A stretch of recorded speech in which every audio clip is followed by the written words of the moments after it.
Welcome one and all to the last episode of the Damage Report before these holidays. I'm John Iderola, very lucky to be joined today, not on a Friday, but it's serving as our Friday. Brett Erlich, welcome to the show. Hey, it's great to be here, John. You got my name right. You said it right. I'm just so happy that you know my name. You're like the bar Cheers. Did I not say your name right? You're giving me vibes. Oh. You said it right. I feel very weird right now. Anyway, you're Brett. Brett, it's good to have you here. I'm excited to see your garbage person because I want to make very clear to the audience that we are going to be throwing away our garbage people of the week. I've got a particularly egregious garbage person today, and I don't yet who the audience has voted for, but I'm very excited to see it. In addition to that, Brett, we've got Volodymyr Zelensky's address to Congress, as well as all of the perfectly rational reactions coming from across the political spectrum. More news coming from Donald Trump's taxes. We've got transcripts of testimony before the January 6th committee. That is some interesting stuff, and a whole bunch more. We've got animal news coming up. Rand Paul has released a Christmas single, so there's a lot of fun coming up. Brett, are you as excited as I am? I am so excited. I can barely hold in all this enthusiasm that is seeping out of every pore of my body. That's not just because the heat's on and I'm schwitzing. It might be related though. Anyway, if you're as excited as we are, please show up by hitting the like button and sharing the stream. And you can send us comments, tweets, and super chats, not only to have your words read live on stream, but also because we will once again be choosing one member to receive a Blue Apron gift card. We had a lot of fun with that yesterday. Looking forward to seeing who we're gonna choose today. So all that coming up and more. With that said though, Brett, are you ready to start this show? Let's do it, John. Let's do it. Let's do it, in fact, okay? Let's start with this. Against all odds and doom and gloom scenarios, Ukraine didn't fall. Ukraine is alive and kicking.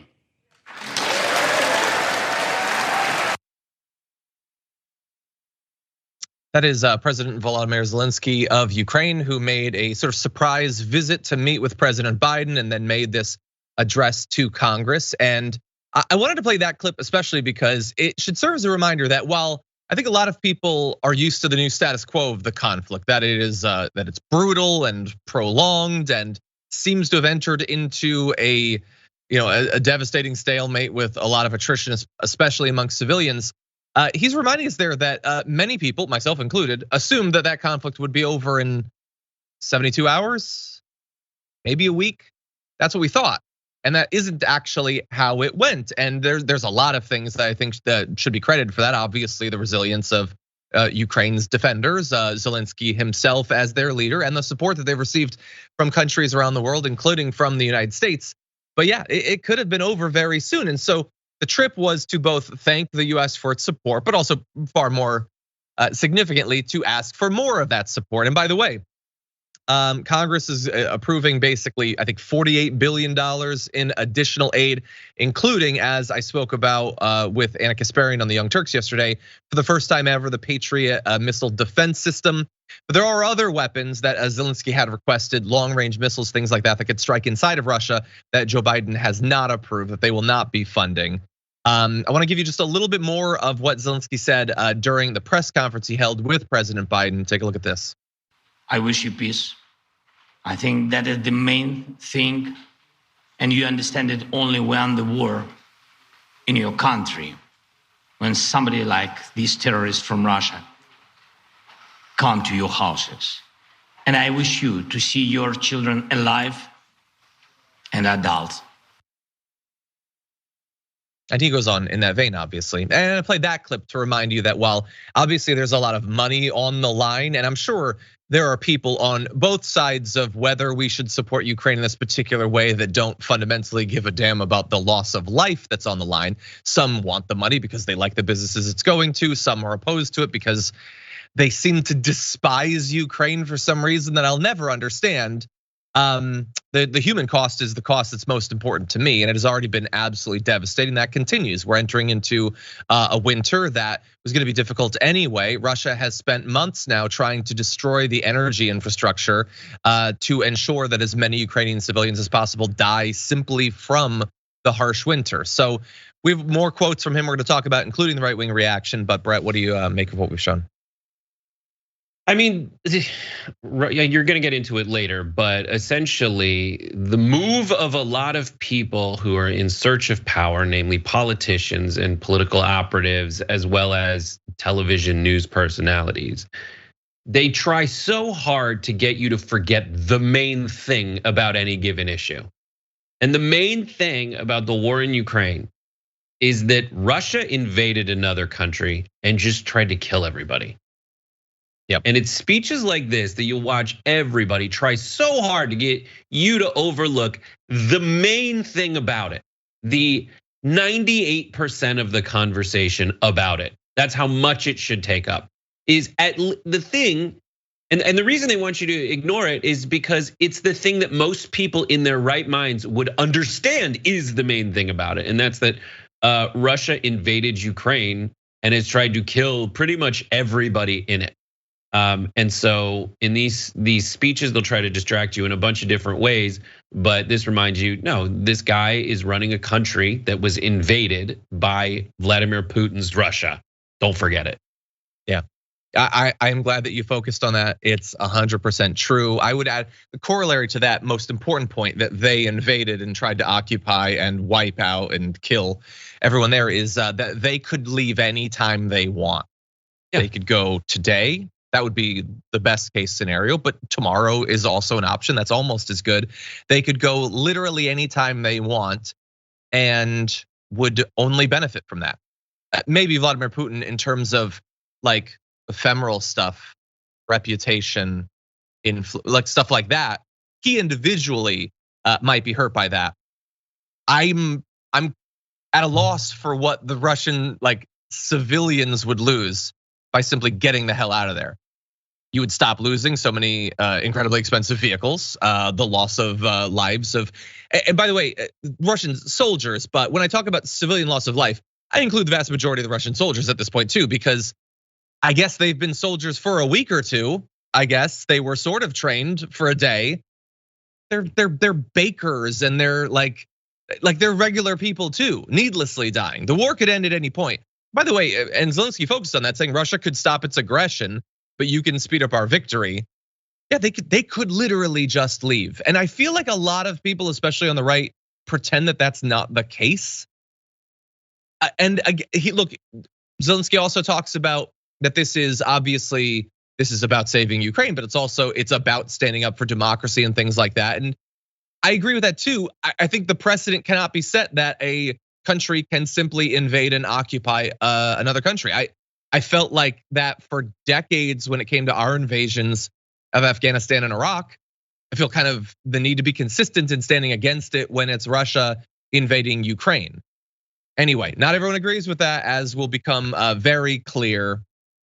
But anyway, I did like the comments from Zelensky, although not everyone agreed.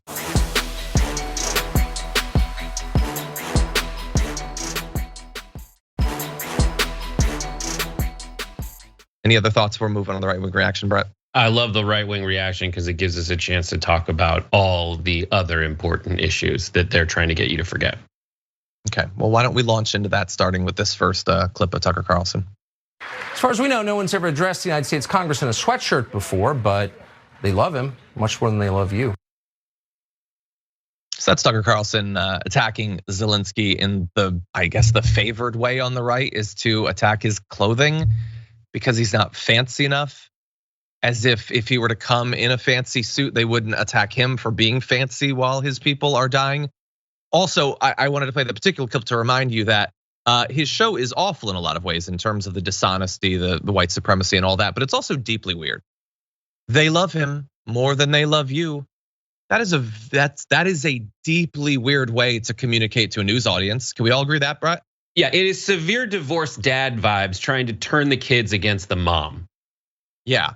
That's what he's doing. He's like, listen, I love you. What's so stupid is like they always complain. They're complaining about all the money that's going to Ukraine, but every time we do spend money the way they want us to spend money in those claims, like money on the people of America, the right-wing pundits get mad at that too. Yeah, they don't. They're like always that. like, oh, what this there's calling Zelensky a welfare queen, being like, well, they would buy, the Congress should buy you presents too. Well, anytime that the Congress buys presents, which I would argue is like the fundamental job of the government to make sure that there is like a baseline of non-suffering in their nation, they're like, oh, I can't believe that they're buying you presents. They're just giving it away. And that's because Tucker Carlson's main job and main skill is to otherize key people in a way that keeps his target audience oblivious to the fact that what he's advocating for is not good for them either. Yeah, I like that the only argument they seem to come up with that they think might be effective to stop the foreign aid is we should be spending it here instead. But like they definitely don't believe that. So can we raise the wages? Could we get paid leave? Could we get literally anything? Student debt cancellation? You want to spend on dealing with climate crisis? You don't want to spend on any of that stuff. But they love him more than they love you. And I love you. I'm a news anchor. Tucker unbuttons his shirt and pulls out a nipple and says, "Suckle, suckle whites." I don't like any of this, and this is the part that I like least. Anyway, here's more of Tucker Carlson. Somehow we were reminded of it today when the president of Ukraine arrived at the White House dressed like the manager of a strip club and started to demand money. Amazingly, no one threw him out. Instead, they did whatever he wanted.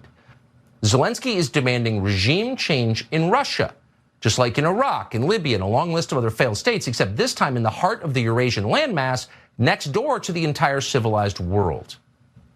That's what Zelensky has called for repeatedly, and every dollar we send to him goes toward that end. And at this point, he's getting a lot closer to achieving it. So what happens if he, quote, wins? What does the ensuing chaos look like? Thought about that? Who's going to secure the world's largest nuclear arsenal once we help Zelensky topple the Russian government? Who replaces Putin? Strangely, those topics did not come up today because that wasn't the point.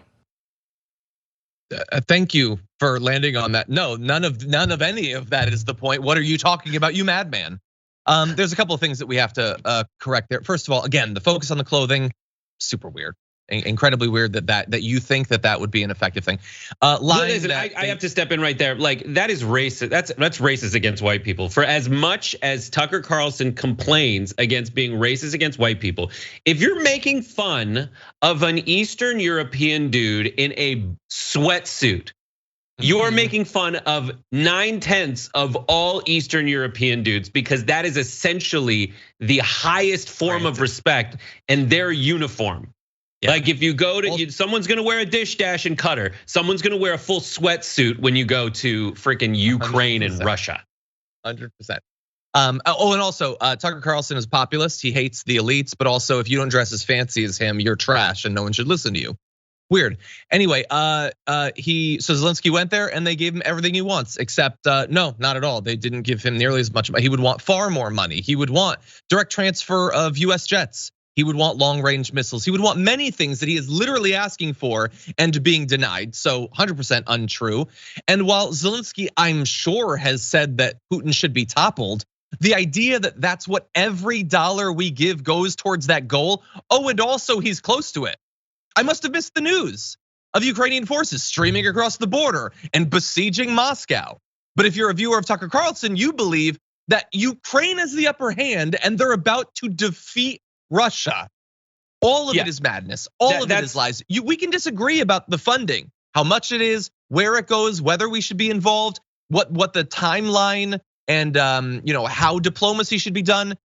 What we can't have a debate about is bald-faced lies about literally every part of this conflict. Yeah, and the rhetorical approach I have to statements like that is like, well, I'm glad you feel that way, Tucker, because you've identified what we disagree on, and it's just the facts. Like, I'm glad you think that my position is how you're presenting it, because it's just not. And now is the part where I tell you, I actually don't want to go in and topple any countries. I think if you ask what's happening after, it goes back to Ukraine being Ukraine and Russia being Russia, if you must know. So I'm glad that's your problem with it. But really, this is just a calculus of caring. That's most of politics and political discourse. It's a calculus of how much you actually care about Ukraine and how much you actually care about taxes and how much you actually care about America's standing in the world. And Tucker Carlson, for better or for worse, his calculus is you probably don't care that much. All you do really care about when you watch a news program or go to vote is feeling a little smarter than most people. And that is kind of a definition of contrarianism, but that really is the bread and butter of most of discourse on the right is, oh, everybody's saying this, but you're smarter than that, which translates to that first clip you played, which is they don't love you as much as they love him. Yeah, people need to be more on the watch for the stroking of the ego from the face that's yapping at them out of the camera. Like he will say that this is a secret knowledge that nobody else knows. You understand it. No, I don't do that. I don't lie to the audience and say they're super intelligent. I call them dumb donkeys on a literal constant basis, and they weirdly like it.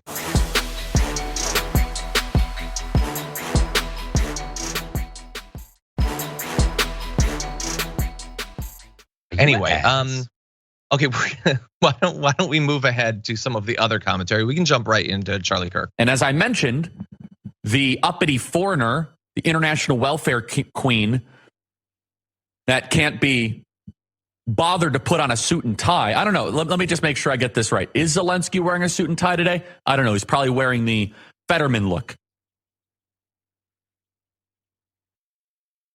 Okay, so again, it is weird to focus so much on what a president in the middle of a war wears during a speech.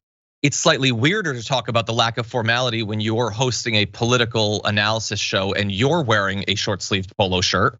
He didn't even seem to understand that maybe he should have dressed up to deliver that attack. The weird racial framing about uppity foreigners and welfare queens is bizarre. If you're gonna do any of this, by the way, you might want to at least check to see if he's done that. And then to say, well, he's probably doing the Fetterman. That's not how he dresses. Those are two totally different ways of dressing that you guys mock. My issue with Charlie Kirk isn't that he's uninformed or that he's doing these weird racial dog whistles. It's that his show is terrible. He's really, really bad at something that is not that hard, honestly. That is unwatchable at this point. Why does anyone tune into him rather than any of the other second-rate clones of Ben Shapiro at this point? Like what?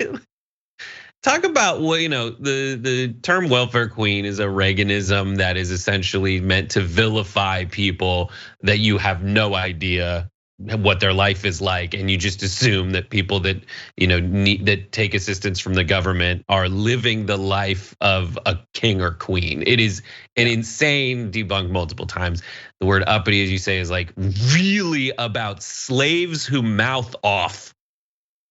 It's terrible. That is what he's invoking. And the reason that he is able to so confidently do that, he's admitting exactly who his audience is. And most ironically, the reason he's been able to cultivate that audience while being a proven failure at the message, if you look at whether he's been able to accomplish the goal, is because of huge handouts he's gotten.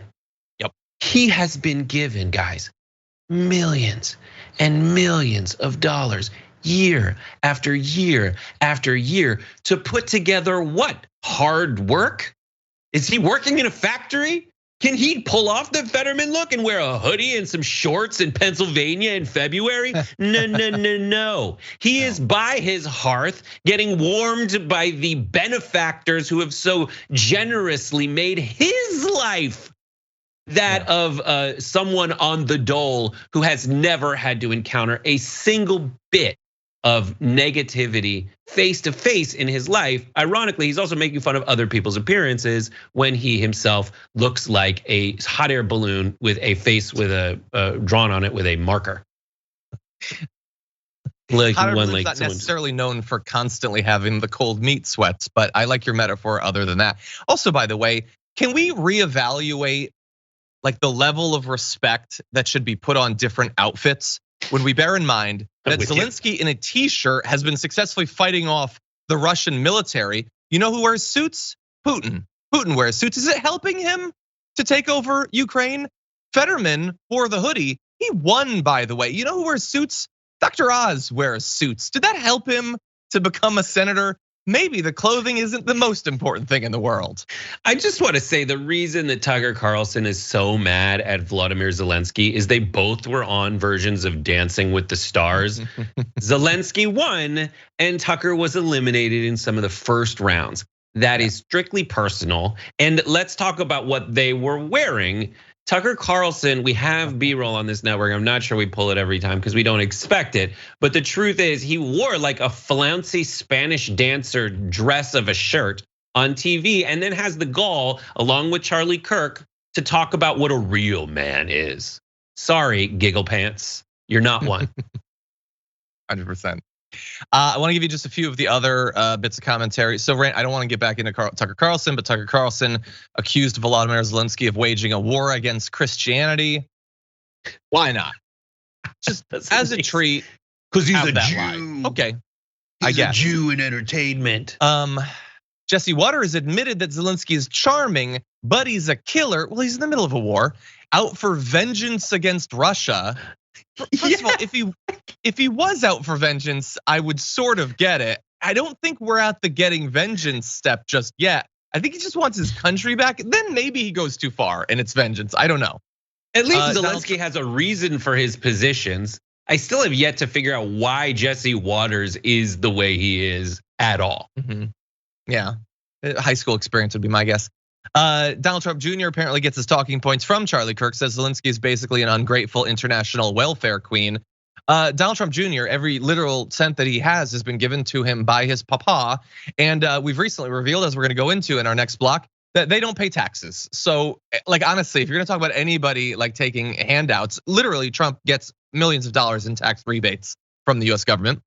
Anyway, but competing to possibly have the worst take on all of this is Representative Marjorie Greene, who says the American taxpayers are literally paying to prop up many countries all over the world in foreign aid, but America is virtually crumbling before our eyes.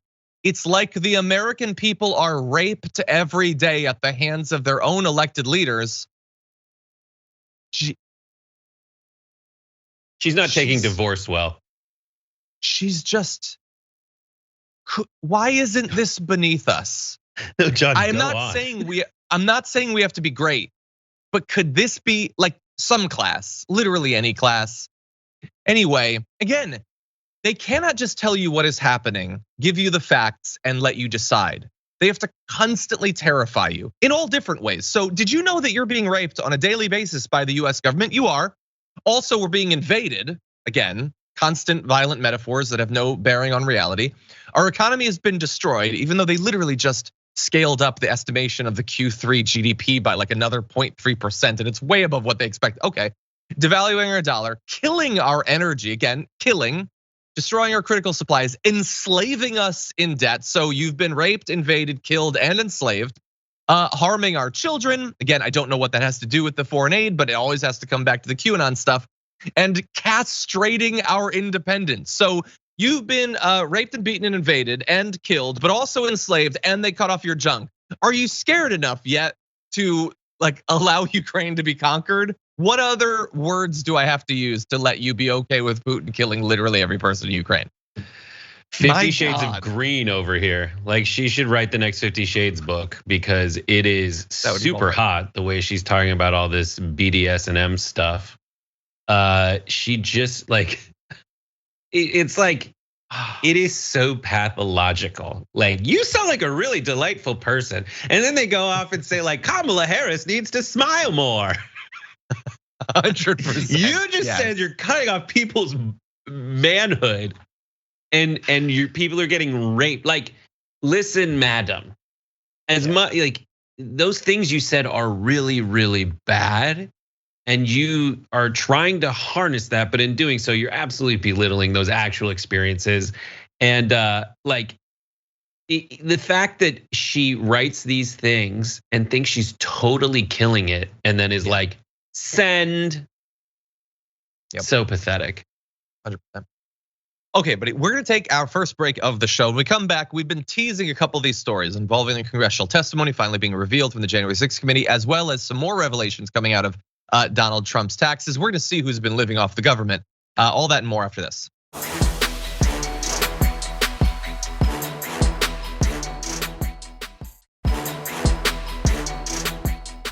We're gonna get serious here, everybody. Let's jump into this next topic. The January 6th Select Committee has released the transcripts of 34 different bits of witness testimony.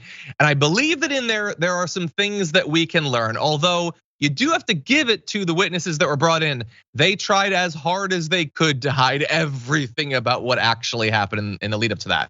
So we've got transcripts from people like John Eastman, the lawyer that is gonna be investigated potentially, Alex Jones, Enrico Tario of the Proud Boys, as well as Jeffrey Clark, that was Trump's acting assistant attorney general. Now, there's an issue with these transcripts that you'll immediately notice. It's that the majority of the transcripts were just people invoking the Fifth Amendment.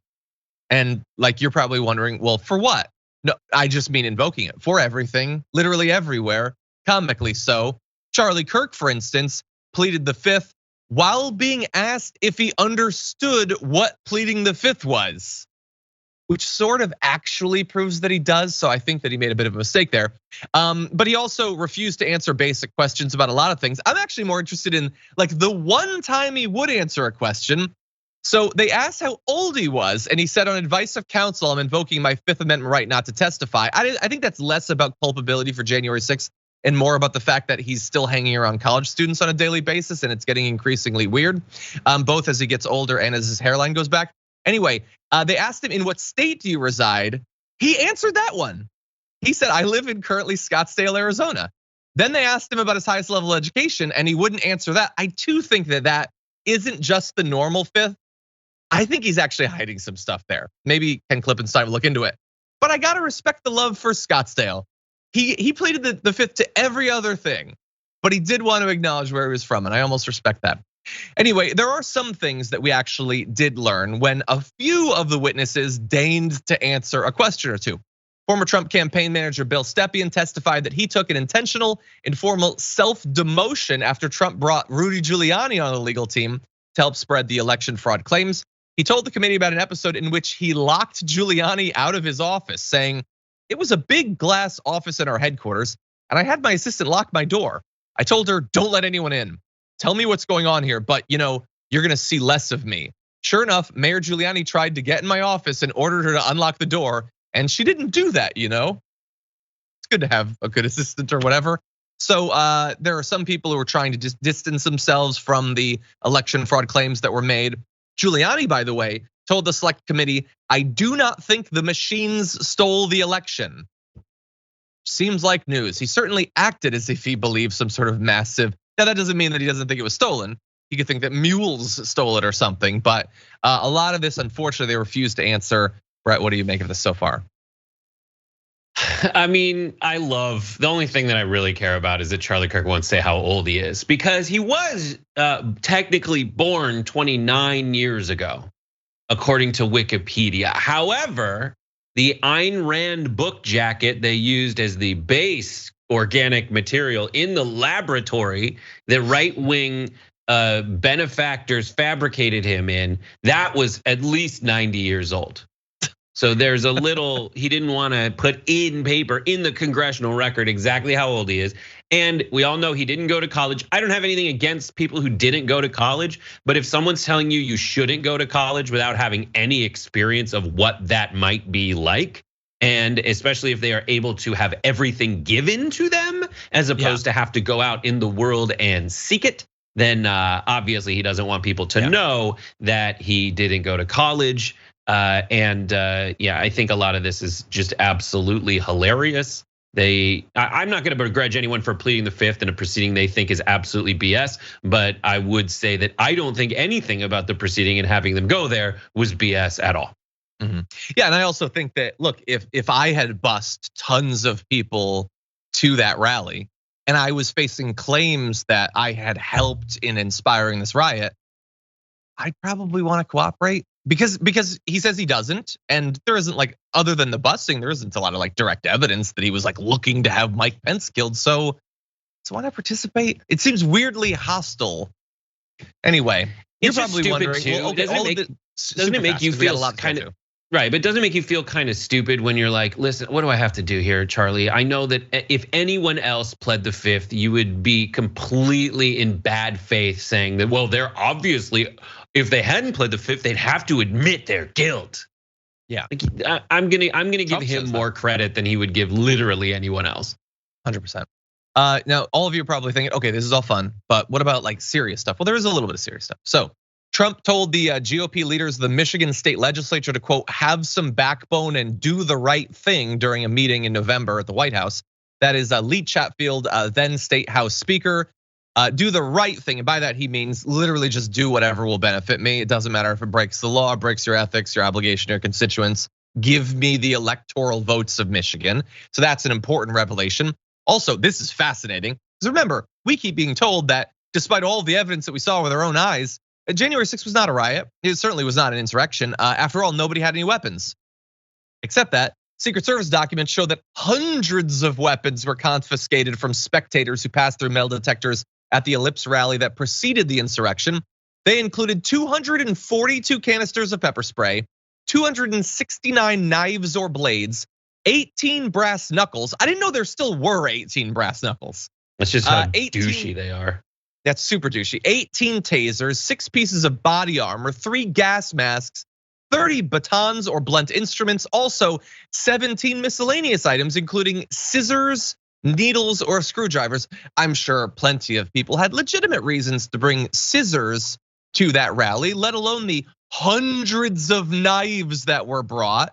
And an expanded assault rifle cartridge in a cherry tree. You gotta do that song actually. But again, Tucker Carlson will never acknowledge a single bit of this. Why people brought hundreds and hundreds of weapons to just let it be known that they believe that there's issues with the election. No, they were looking to beat and possibly kill people. You don't bring a blade just for the fun of it. Anyway, with that, why don't we move? You know what? We gotta move on. We gotta move on to the C block. Sean Hannity also admitted, or he said that he didn't ever believe the election denial stuff, even though he actually spread it quite a bit. He's trying to protect his ass, but whatever. We're moving on to the C block, okay? You wanna let me know when we're good to go on that? Okay, that was very fast. Thank you. Okay, more information is being revealed on a nearly daily basis about Donald Trump now that his taxes have not yet been fully made public, but bits are beginning to be leaked. For instance, he reportedly paid little or nothing in federal income taxes between 2015 and 2020. Importantly, despite claiming millions of dollars in earnings. So here is what he actually paid. So there are a few years in which he paid a little bit. You might get nearly $1 million in 2018, for instance, okay? $750 in 2016, that's probably comparable to what you and I paid, right? 2020, remember, he was president, he paid $0. Now, for someone who reportedly is a billionaire, who pulls in many, many millions of dollars in income a year, any single year there is damning that that's all that he paid. But it gets worse the more you learn. Documents released Tuesday night show that he frequently made tens of millions of dollars during that exact period. That's on a yearly basis. But he was able to whittle away his tax bill by claiming steep business losses that offset that income. For instance, in 2015, Trump reported making more than $50 million through a combination of capital gains, interest, dividends, and other earnings. But that was offset by more than $85 million in reported losses, which I'm sure are totally legit and were not artificially inflated to get rid of his tax burden. He was actually hit by the alternative minimum tax that year. That's why he paid over $600,000 in taxes. If not for that, he would have paid $0 that year and in many of these other years. The following year, he reported making $30 million, but what do you know, bad business year, $60 million in losses, so he didn't need to pay any income tax. Well, $750 to be fair, he did pay. In 2020, by the way, they reported a negative income of $4.7 million, $0 of taxable income, a net tax liability of $0. That year, they claimed a tax refund of $5.47 million. Do you know how many speeches he gave that year? Do you know how many products he sold that year? Do you know how much money he raised that year? He got money back from the government. Well, Vladimir Zelensky is a welfare queen. I don't want you to forget that. Brett, what do you think? The problem isn't that you and I don't understand how this can be the case. The problem is that the elites do understand how this can be the case. They know how to structure their affairs in ways that allow them to make all that money and then afterward have the government pay them more.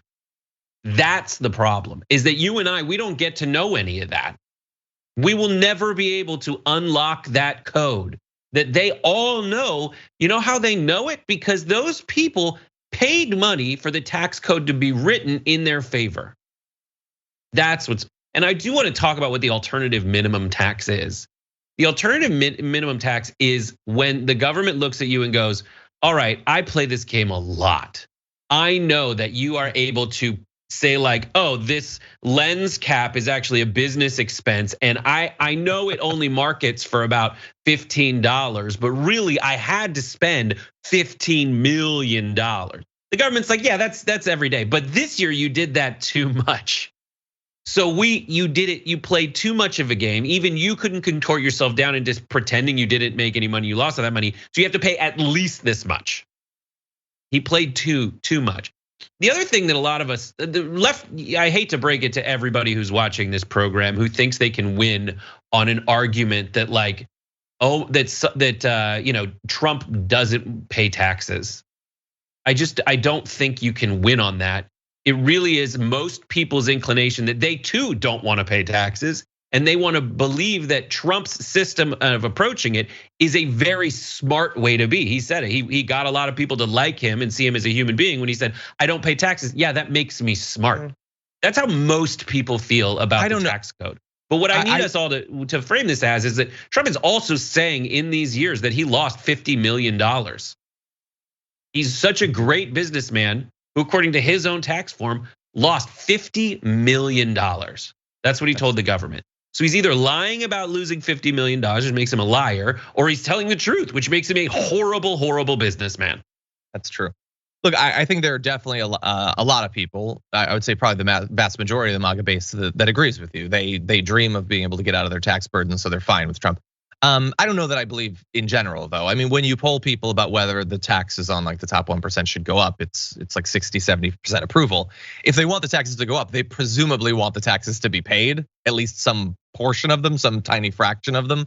But anyway, for me, it's important to make clear to people that when you look at the years where he paid taxes, and then you look at 2020 where he got $5.47 million back, there is a case to be made that Donald Trump is a net drain on taxpayers over the last decade.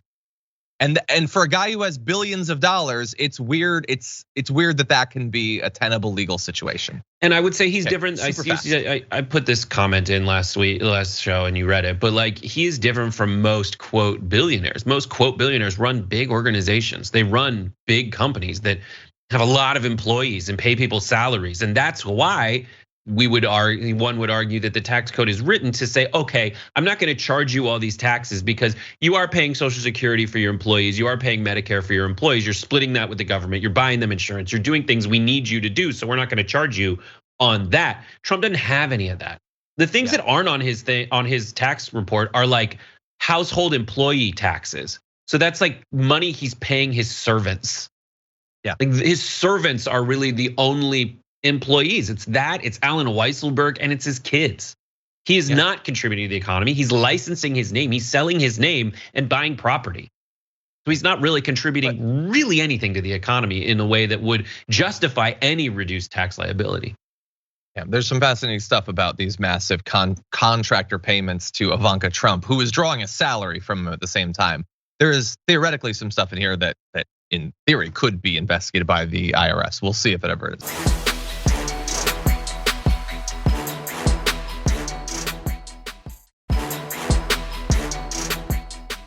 Thank you. I'm trying to, Anna's so good at it every time. I'm trying to catch up to her. Anyway, let's get weird for a little bit with this. I am going after Dade County in the 2022 election. And everyone says, now, why would you go after Dade County? Would you know why, Brandon? Well, no, I mean, that's Florida. You would think, oh, that's a conservative state, Dade County. No. You know what happened in Dade County in the 2022 election? Is that the one where no, that's not the one where there's so many Hispanics flipped and voted for Republican, is it? Well, this is where Ron Desantis won Dade County. That's a Republican won Dade County. Okay. Well, for me, I look at deviations, everybody. That's a deviation. Because that was historical. Normally Republicans don't win that county. I don't believe it. So I want to. So just going to show everybody, just like we always say about Democrats, where they stole their elections, just like they did the one that nice lady in Georgia that got 0 votes in her own precinct. Right. I want to find out in Dade County what happened there, because it's a deviation from norm. You know. Yeah. It's very much a deviation. Kind of has a point. It is a deviation from the norm. And in particular, having a demographic group flip to support one party rather than the other would by itself lead to an entire documentary from Dinesh D'Souza. Can we be clear about that? Now, Mike Lindell is deranged. Ron DeSantis did not steal the election, and this is obviously very targeted at Ron DeSantis. Mike Lindell wants Trump to be the nominee. He doesn't want Ron DeSantis. That said, the evidence that he's presenting is more compelling than anything he's presented about the 2020 election, Brett. I would argue it's not, but yes. It did flip. It's an outlier. A thing happened. I love it. Chris Rock has a saying that the tiger didn't go crazy, the tiger went tiger. And this is the tiger going tiger on the Republican Party. Brett, I love that so much. Can I give you like someone in real time seeming to realize that? Sure. There's a tweet from John Cardillo, who's I believe regular right-wing tweeter for years now. Lindell needs to go away. He's being interviewed by a guy he funds on his own network, spewing lunatic conspiracy theories. DeSantis did well in Florida because he did an amazing job in Florida. Lindell's BS is pathetic, and he should stop listening to grifters using him for money. You could have sent that any day in the last couple of years, but you were perfectly happy about it at that point. Tiger was doing the tricks that you liked. And now the tiger has looked at you and there's hunger in its eyes. And so suddenly you've got an issue with everything about what you said has been true of Lindell from the very beginning. It's I mean, there's Lindell TV 3 places on the screen at all times. He can say and do whatever he wants, Jad. And a pillow's investigating everybody for a pillow. Listen, I would argue that the reason that county flipped is a combination of Fox News being good at what it does and culture war issues like attacking, trying to get root with a largely Catholic, more socially conservative base. Or theft. What's that? What you said. Or also theft. But I would say that like with a lot of that community never say Hispanics when you're talking about voting blocks. It is definitely not a unified block. There are a bunch of countries that you would describe as Hispanic, that have a lot of different histories, specifically as it relates to American interventionism and the Monroe Doctrine. So I wouldn't lump them all together. A lot of people, specifically in Miami, I hate to draw too close a line to it, but yes, and that's not going to stop Mike Lindell, who has that very awesome thing for many dumb people, is thinking that they're wildly brilliant, being like, I'm actually going to do the thing that no one thinks I'm going to do.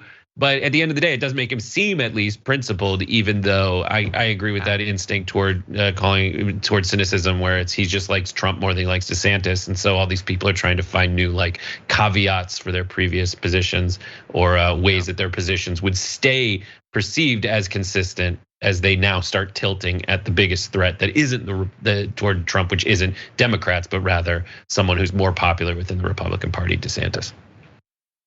Great points. We're gonna move on. I just want to read one more of the people suddenly realizing who he is. So this is coming from Conceptual James, who is a right-wing tweeter with a lot of big following, who tweets in response to what you just saw. Everything down to the wording of this makes me think that Mike Lindell is a highly patriotic but extremely vulnerable man being used without his realizing it to discredit real election integrity efforts, which is evil and sad if correct. Oh, you just realized that he's off his rocker and he doesn't know what he's talking about and he's just making wild accusations. You realize that now. Yeah. And when your enemy is in the middle of a mistake, do not interrupt him. Yeah, that's true. Good job, guys. Keep going. Good job, guys. Okay, with that said, are we ready for a little bit of fun to close out the first hour? Okay, that's enough about dumb humans. Let's talk about animals.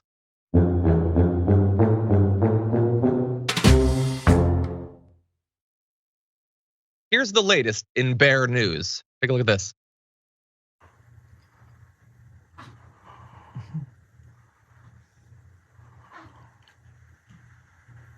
Uh-huh. Oh, you SOB. All the nuggets. All the nuggets are fried. 30 nuggets and a large fry. Poof, just like that. You didn't want the salad, though. Nothing to do with the salad. Huh. So thank you, Wall Street Slim, for uploading that. So that's a bear who wanted a holiday feast, and I think bear deserves it at that point, who takes a bag of 30 nuggets and then, like me, leaves a salad, isn't interested. Immediately, a couple thoughts come to mind. One, no bear could have ever imagined the meal that they're about to have. Like, that is the best case scenario for a bear, is a bag of nice, warm Chick-fil-A nuggets. The question I'll send to you, Brett, that was right in front of the door. If a bear was about to take your 30 nuggets, would you quickly open the door, reach through, and pull it in? Would you risk it for the nuggets? Knowing that I have video evidence of what happened, that they would have to, quote, see to believe, and the fact that we order so much stuff on DoorDash that they're like, yeah, if it messed up, I believe you. I would not. I would be very happy to have the moment. But John, if we go to my single, you're using happy half hour intros quite a bit, which I have obviously given you permission. You gave me that one. I gave you that one, but John, why are you not using this intro to a different happy half hour video segment that we used to do? Bears, they're just like us. I did not remember that one. You guys made, can I look at the folder of your old intros? Because was it Sophie that made that one? I think it was Sophie. That one's an older one, and Alex, I think, made the that one. I don't remember. There's a great history of fantastic folks that contributed to these things. I love the intros. Well, congrats to the bear. You stole Christmas, you stole nuggets, and you're gonna enjoy yourself. Is a little bit of other news. We got big cat news, and the news is you can't have big cats anymore. Sorry. President Biden has signed a bill outlawing private ownership of big cats. And I get it. We're now a couple of years into the Tiger King thing and everything. I still think it's so weird that they're called big cats.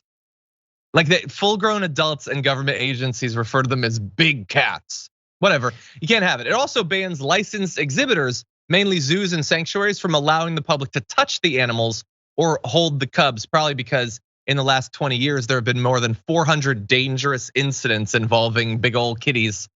24 people have died as a result of the big cat. So I think we're done with the Tiger King thing. What do you think? So what are the rich people gonna do with their obscene wealth now that they can't have the full menagerie they fantasized about as rich children? I think that since they've now been denied the big cats, they're gonna go full Clifford. It's big dogs, giant dogs. I know, because like with primates, you got like the apes. We're apes, gorillas are apes. Like there's like this own little subsection. I want to have like, if you're gonna call them big cats, can we at least call them thundercats? I would prefer that. I think that is better. By the way, that's not the only sort of animal that's being cracked down on. In big dog news, okay, recently New York has banned pet stores from selling cats, dogs, as well as rabbits. There have been a few states that have done this over the past 5 years or so. I had sort of gotten ahead of myself mentally. I thought it was pretty much banned everywhere at this point. I didn't think that pet stores were able to do that, but no, it's still legal in many places around the country. It's only now being made illegal in New York. Yeah, it sounds horrible. Maybe they can use them as an outlet for rescues, as a place to do that. But that was everybody's favorite part of going to the mall, was going to see the dogs and cats. But malls are gone, so there really is no excuse for this anymore. Yeah. But I know that Petco has a little area for the local rescue, so I like that. I appreciate that. Yeah, use those facilities for that, and maybe get funded by the government, the state government. I don't know. Anyway, that's all the animal news and all the time we have in our first hour. Thank you everyone for watching and listening. There is more show to come, including the throwing away of garbage people of the week. So don't go anywhere. Brett and I will be back in just a few.